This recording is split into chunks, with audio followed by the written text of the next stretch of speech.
नमस्कार मित्रांनो, जय शिवराय. माझं नाव मंगेश आणि स्वागत आहे तुमचं एका नवीन लर्निंग अनालिसिस व्हिडिओमध्ये. तर खूप महत्त्वाचा व्हिडिओ आहे हा, कारण या व्हिडिओमध्ये दोन महत्त्वाचे जे कन्फ्युजन आहेत लोकांमध्ये तर ते मी क्लिअर करायचा प्रयत्न करतो. तर बऱ्याच जणांचे कमेंट पण होत्या मागच्या काही दिवसापासून. तर लोक अशी म्हणत होती की त्यांनी म्युच्युअल फंडमध्ये पैसे इन्व्हेस्ट करावे का त्यांनी स्वतः इक्विटीमधले स्टॉक चांगले चांगले काढायचे त्यामध्ये इन्व्हेस्ट करायचं. तर ह्या दोघांमध्ये कंपॅरिझन काय, स्वतः स्टॉकमध्ये इन्व्हेस्ट केलेलं चांगलं आहे का स्वतः आपण डायरेक्ट म्युच्युअल फंडमध्ये इन्व्हेस्ट केलेलं चांगलं आहे, कुठं रिटर्न जास्त भेटतात, कुठं आपल्याला सेफ ट्रेडिंग करता येते. तर हे सगळे मी तुम्हाला ह्या व्हिडिओमध्ये डिस्कस करून सांगतो. थोडासा प्रकाश टाकतो वरच्या साईडने मी की कशा प्रकारे ह्या दोन्ही गोष्टी आहेत, यांचं प्रोसेस काय असते, नेमकं कुठली गोष्ट सोपी आहे, कुठले रिटर्न जास्त आहे, तर सगळं बघू या व्हिडिओमध्ये. त्यामुळे ज्यांना माहित नाही त्यांनी शेवटपर्यंत बघा व्हिडिओ. आणि तुम्ही प्रत्येक व्हिडिओ बघताय शेवटपर्यंत, पण व्हिडिओ बघितल्यानंतर जे काम तुम्हाला करायचं आहे ते म्हणजे व्हिडिओला जास्तीत जास्त लाईक करून टाका, जेणेकरून जास्तीत जास्त लोकांपर्यंत व्हिडिओ पोहोचेल. आणि व्हिडिओ आवडला तर चॅनलला सुद्धा नक्की सबस्क्राईब करून टाका. तर सगळ्यात पहिल्यांदा डिस्कस करूया इक्विटी वर्सेस म्युच्युअल फंड. आता मी एक कोरा कागद घेतो इथं. तर सगळ्यात पहिल्यांदा दोन सेशनमध्ये डिवाइड करून घेतो. तर इकडे आहे आपलं इक्विटी भाव आणि इकडे आहे आपलं म्युच्युअल फंड. ठीक आहे. आता इक्विटी म्हणजे काय? इक्विटी म्हणजे थोडक्यात स्टॉकमध्ये तुम्ही इन्व्हेस्ट करणार. म्हणजे तुम्ही एखादा पर्टिक्युलर स्टॉक घेतला, कुठला घेतला, टाटा मोटर्स, अडानी वगैरे, जिओ वगैरे, कोणता पण स्टॉक तुम्ही इन्व्हेस्ट केला. ठीक आहे. डायरेक्टली तुमच्या अकाउंटमधनं तुम्ही पैसे ऍड केले, म्हणजे तुम्ही काय केलं, स्टॉकमध्ये इन्व्हेस्ट केले, डायरेक्टली इन्व्हेस्टमेंट केले, त्याला म्हणतात इक्विटी. म्युच्युअल फंडमध्ये कसा प्रकार असतो, तुम्ही म्युच्युअल फंडमध्ये पैसे ऍड करता. ठीक आहे. म्युच्युअल फंडमध्ये तुम्ही तुमचे पैसे ऍड केले ना, तर हे म्युच्युअल फंडचे जे फंड मॅनेजर असतात ना, हे प्रोफेशनल फंड मॅनेजर असतात बरं का, कोण दुसरे लोक नसतात.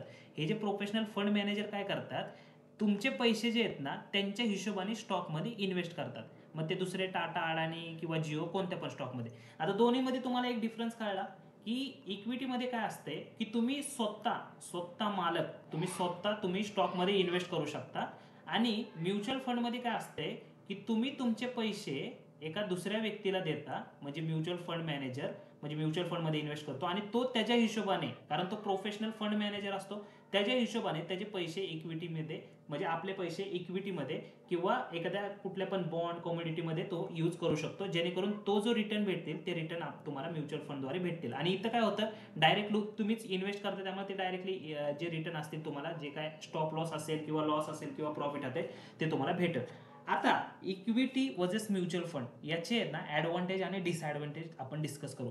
सगळ्यात पहिल्यांदा हे इक्विटी बरं का. आता इक्विटीमध्ये एक गोष्ट तुम्हाला जाणवली असेल, इथं काय असतंय, तुम्ही तुमच्या मनाचे राजा असता. तुम्हाला जो पाहिजे तो स्टॉक तुम्ही खरेदी करू शकता. ठीक आहे. तुम्हाला पाहिजे त्यावेळेस तुम्ही काय करू शकता, त्या स्टॉकला एक्झिट करू शकता. तुम्हाला पाहिजे त्यावेळेस तुम्ही त्या स्टॉकमध्ये काय करू शकता, एंटर करू शकता. तुम्ही काही करू शकता, तुमचा म्हणजे स्वतःचा कंट्रोल आहे. ठीक आहे, तुमच्या पोर्टफोलिओवरती. ठीक आहे. म्हणजे तुम्हाला टाटाचा स्टॉक घेतला, टाटामध्ये एखादी खराब न्यूज झाली, तुम्हाला वाटते तो स्टॉक विकावा, तो विकून टाकला. अशा प्रकारे तुमचा स्वतःचा कंट्रोल. ठीक आहे, या गोष्टीवरती. त्यानंतर हे जे दुसरं म्युच्युअल फंड आहे ना, म्युच्युअल फंडमध्ये कसं आहे, म्हणजे हे जे ह्याचं ॲडव्हान्टेज आहे ना, ते याचं आहे डिसएडव्हान्टेज.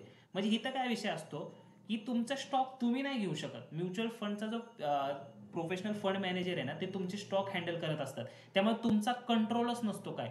म्हणजे तुम्हाला असं वाटतं मार्केट खाली पडतंय किंवा मार्केट वर चाललंय, तुम्हाला हा स्टॉक घ्यायचा आहे, तो स्टॉक घ्यायचा आहे, याचा काहीच कंट्रोल नाही. तुम्हाला फक्त म्युच्युअल फंडमध्ये तुमचे पैसे ऍड करायचे, बाकीचा जो तुमचा फंड मॅनेज करायचा असतो ना, तो तुमचा फंड मॅनेजर करतो. त्यामुळे तुम्हाला हा ऍक्सेस नसतो की तुम्ही हा स्टॉक घ्यावा, तो स्टॉक घ्यावा, इथं स्टॉप लॉस लावतो, तिथं स्टॉप लॉस लावतो. तर अशा प्रकारचं नाही. तर ही हे जे काय एक विकनेस तुम्ही म्हणू शकता किंवा एक स्ट्रेंथ पण म्हणू शकता. कारण इथं काय असतं, तुम्हाला कुठल्या प्रकारचं टेन्शन नसतं, पैसे लावा शांत बसून राहा. ठीक आहे. इथं काय असतं, तुम्हाला स्टॉकचं अनालिसिस करावं लागतं. आता येतो दुसऱ्या पॉईंटवर, त्याच पॉईंटवर जो दुसरा पॉईंट आहे ना, जो आता ह्याचा ऍडव्हान्टेज तो डिसएडव्हान्टेज मध्ये कसा कन्वर्ट होतो, हे जे इक्विटीमध्ये मी तुम्हाला सांगितलं ना, तुम्हाला पाहिजे त्यावेळेस स्टॉक काढू शकता किंवा घेऊ शकता किंवा काय पण करू शकता.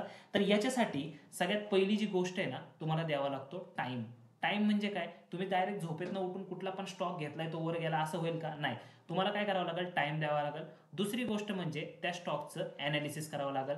तिसरी गोष्ट म्हणजे त्या स्टॉकचा पूर्णपणे डेटा बघावा लागेल की तो स्टॉक आहे कोणता, त्याचे प्रोज अँड कॉन्स काय, ॲडव्हान्टेज डिसएडव्हान्टेज, त्याचा क्वार्टरली रिझल्ट वगैरे काय चाललंय, हे सगळं करून तुम्हाला काय करावं लागेल, इन्व्हेस्टमेंट करावं लागेल. ठीक आहे, इक्विटीमध्ये. त्याच प्रकारे हे म्युच्युअल फंडचा या ठिकाणी फायदा काय असतो, इथं काय असतं, तुम्हाला फक्त म्युच्युअल फंडमध्ये पैसे ऍड करायचे आहेत. बाकी तुमचा जो फंड मॅनेजर आहे ना तो सगळा अभ्यास करेल. तुम्हाला त्या कोणत्या स्टॉकमध्ये इन्व्हेस्ट करायचं आहे, कुठं टाकायचं आहे, कसं टाकायचं आहे, तर हे सगळं तो करतो. तुम्हाला तिथं कुठला पण करायची गरज नाही की इथं टाकावं का तिथं टाकावे. सगळा जो अभ्यास करायचा आहे, क्वार्टरली रिझल्ट बघायचा आहे, अनालिसिस करायचं आहे, त्यानंतर जो काही टाइम पाहिजे तो त्याला काढायचा आहे. ठीक आहे. त्यामुळे म्युच्युअल फंडमध्ये हा फायदा आहे आणि इक्विटीमध्ये हा तोटा आहे. आणि पहिला आपण काय बघितलेलं, म्युच्युअल फंडमध्ये तोटा कोणता आहे की इथं तुम्हाला डायरेक्ट ऍक्सेस नाही भेटत. म्हणजे तुम्ही पैसे टाकताय पण तुम्हाला ऍक्सेस डायरेक्ट नाहीये की तुम्ही हा स्टॉक घ्यावा, तो तुम्हाला ऍक्सेस इथं भेटतो. ठीक आहे. आता तिसरी गोष्ट की कोणत्या लोकांसाठी रिस्क आणि रिटर्न मध्ये जर बघितलं तर रिस्क आणि रिटर्न मध्ये बघू तिसरी महत्वाची गोष्ट. तर सगळ्यात पहिलं आपण बघूया रिटर्न. तर ऑब्व्हियसली हे जे पहिले इक्विटी आहे ना, तर इक्विटीमध्ये काय असतं, हाय रिस्क हाय रिटर्न. म्हणजे कसं असतं, एखादा तुम्ही टाटा मोटरचा स्टॉक घेतला आणि तो जर लई पळायला लागला ना, तर तुम्हाला 10x पैसे 2 दिवसात, 15 दिवसात, 20 दिवसात तुम्हाला डायरेक्टली तेवढे पैसे भेटू शकतात. किंवा तो स्टॉक जर पडायला लागला ना, तर तुमचे तेवढे पैसे पण या ठिकाणी जाऊ शकतात. ठीक आहे. पण इक्विटीमध्ये कसं असतं, इक्विटीमध्ये हाय रिस्क हाय रिवॉर्ड नसतो, तर कम्पेअर टू त्याच्या कमी असतो इक्विटीमध्ये. सॉरी, म्युच्युअल फंडमध्ये इक्विटीपेक्षा हाय रिस्क हाय रिवॉर्ड नसतो, कमी असतो थोडा. इथं काय असतं, तुमचा फंड मॅनेजर तुमचा फंड अरेंज करत असतो, त्यामुळे एक स्पेसिफिक अमाऊंट ऑफ रिटर्न तुम्हाला त्याला द्यायचे असतात. ठीक आहे. तर आता या ठिकाणी कसं असतं, इक्विटीमध्ये जसं आपण एखादा स्टॉक घेतला, वरती गेला खाली गेला आपल्याला पटकन लॉस होतो ना, तसंच म्युच्युअल फंडमध्ये नसतं. म्युच्युअल फंडमध्ये काय करतात, तुमचे जे इक्विटीमधले तुमचे जे म्युच्युअल फंडचे जे पैसे आहेत ना, ते डिफरंट ॲसेटमध्ये इन्क्लूड करतात. असं नाही की एका स्टॉकमध्ये सगळेच्या सगळे पैसे लावले, तसं नाही. डिफरंट स्टॉकमध्ये, कॉमोडिटीमध्ये, बॉन्ड्समध्ये तुमचे ते पैसे इन्व्हेस्ट करून ठेवतात. त्यामुळे तुम्हाला एक एक काइंड ऑफ फिक्स प्रकारचे रिटर्न तुम्हाला म्युच्युअल फंडमधनं भेटू शकतात, जिथे की तुम्हाला काय टेन्शन नाही, काय नाही, एकदम चिलमध्ये लाईफ जगत तुम्ही म्युच्युअल फंडमध्ये इन्व्हेस्ट करू शकता. कम्पेअर टू इक्विटीमध्ये जर तुम्ही जाता ना, तर इक्विटीमध्ये कसं असतं, तुम्हाला स्वतःला अनालिसिस करावं लागतं, स्वतःला टाइम काढावा लागतो. आणि रिस्क म्हणजे याचा फायदा कसा आहे, जर तुम्हाला एखादा स्टॉक वरती गेला तर तुम्हाला ते सगळे पैसे रिस्क जास्त भेटणार आहे. पण इथे म्युच्युअल फंडमध्ये कसं असतं, मार्केट जरी वरती गेलं तरी तुम्हाला ते पर्टिक्युलर अमाऊंट ऑफ रिटर्न जे भेटायचे तेवढे रिटर्न तुम्हाला भेटतील. ठीक आहे. तर आता जी परत एकदा दुसरी गोष्ट येते ती म्हणजे रिस्कची. रिवॉर्ड तर आपण बघितलं. तर रिस्क म्हणजे कोणत्या लोकांसाठी काय चांगलं आहे, तर एखादा जर फुल टाइम ट्रेडर असेल ना, जो फुल टाइम ट्रेडिंग करतोय, ठीक आहे, ट्रेडिंगमध्ये, तर तो इक्विटीमध्ये डायरेक्टली इन्व्हेस्ट करू शकतो, तो स्वतःचं अनालिसिस करू शकतो. ठीक आहे. ज्याला एक्सपिरियन्स आहे आणि फुल टाइम ट्रेडर आहे, ठीक आहे, तो स्वतः इक्विटीमध्ये करू शकतो. पण एखादा जर व्यक्ती आहे, तो जॉबला जातोय, त्याचा दुसरा काहीतरी बिझनेस आहे, त्याला स्टॉक मार्केटला तेवढा टाइम देता येत नाही, ठीक आहे, तर ते लोक काय करू शकतात, ते डायरेक्टली येऊन म्युच्युअल फंडमध्ये इन्व्हेस्ट करू शकतात, जिथे त्यांना अनालिसिस करायची गरज नाही. त्यांचा एक प्रोफेशनल फंड मॅनेजर आहे, तो अनालिसिस करून तो त्यांचा डेटा काढतो आणि तो त्यांचा पर्टिक्युलर स्टॉकमध्ये ट्रेड घेतोय आणि इक्विटीमध्ये ट्रेड घेतोय. फक्त इथं एवढंच आहे, तुमचे रिटर्न आणि रिस्क रिवॉर्ड, हाय रिस्क आणि हाय रिवॉर्ड आहे ना, ते इक्विटीपेक्षा थोडे कमी असतात. ठीक आहे. तर हे अशा प्रकारचे दोन डिफरन्स आपण बघून घेतले. हे या प्रकारचे, या साईडला आपण इक्विटी घेतलं आणि या साईडला आपण म्युच्युअल फंड घेतलं. इथं काय असते, तुम्हाला कुठल्या प्रकारचं म्हणजे हे बंधन नसतं, डायरेक्ट फ्रीडम असतं. हा स्टॉक घे, तो स्टॉक आहे, एक्झिट कर किंवा एंट्री कर, तुमचा पोर्टफोलिओ तुम्ही मॅनेज करू शकता, काही करू शकता. इथं काय असतं, तुम्हाला म्हणजे तेवढं हे नसतं, हँड नसतो तुमचा. तुम्ही फक्त म्युच्युअल फंडमध्ये पैसे ॲड करता आणि तुमचा जो प्रोफेशनल फंड मॅनेजर जो आहे तो तुमचं सगळं अकाउंट हँडल करत असतो. ठीक आहे.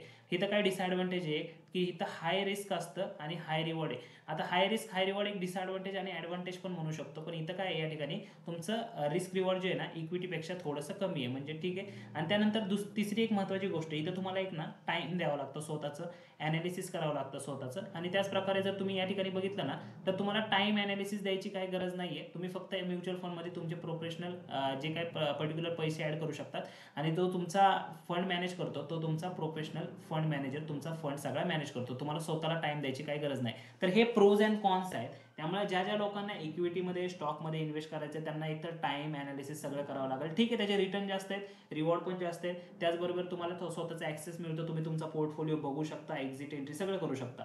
पण तुम्हाला टाइम द्यावा लागेल, अनालिसिस करावं लागेल. त्याचबरोबर तुम्ही म्युच्युअल फंडमध्ये गेला तर इथे एक प्रोफेशनल फंड मॅनेजर असतो, जो तुमचा फंड मॅनेज करत असतो. पण तिथे तुम्हाला जास्त काही टाइम द्यायची गरज नसते. तुम्ही तुमचे पर्टिक्युलर मनी म्युच्युअल फंडला दर महिन्याला किंवा तुम्ही ॲड करू शकता. ठीक आहे, जो काही तुमचा कालावधी असेल त्या टायमिंगला. तर हे दोन डिफरन्स आहेत, हे दोन्ही डिफरन्स लक्षात ठेवा नीट आणि त्यानुसार तुमच्या स्टेप उचला. की जे लोकांना फुल टाइम ट्रेडिंग करता येत नाही, जॉब वगैरे करतात, ते म्युच्युअल फंडकडे जाऊ शकतात.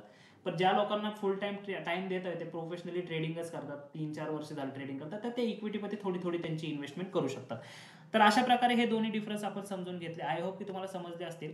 आणि जर तुम्हाला हा व्हिडिओ आवडला असेल तर परत एकदा मित्रांनो, व्हिडिओला जास्तीत जास्त लाईक करून टाका आणि त्याचबरोबर चॅनलला सुद्धा नक्की सबस्क्राईब करा. तर भेटूया आपण पुढच्या व्हिडिओमध्ये. तोपर्यंत धन्यवाद. तुमचा दिवस शुभ असो.